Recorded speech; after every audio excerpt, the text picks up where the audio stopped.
নমস্কার দর্শক বন্ধু, আবারও তোমাদের সামনে হাজির হয়ে গেছি একটা ম্যাজিক নিয়ে। তো ম্যাজিকটা দুটো পেনের উপরে ম্যাজিক দেখাবো। তো সবার আগে প্রথমে বলি যে আমার চ্যানেলটি এখনও যারা লাইক করেনি তারা এখনও অবশ্যই লাইক করো, কমেন্ট করো, শেয়ার করো, বেশি বেশি করে শেয়ার করো।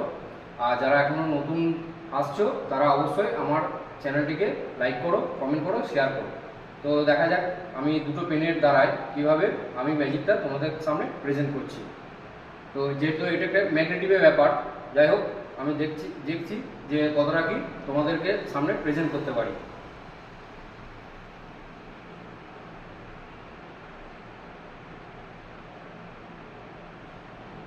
একটু ম্যাগনেটিভের ব্যাপার, ঠিক আছে? তো দেখছি কতটা কি করা যায়। ম্যাজিকের সাহায্যে একটা পেনের উপরে আরেকটা পেনকে আমি ভর দিচ্ছি, ঠিক আছে?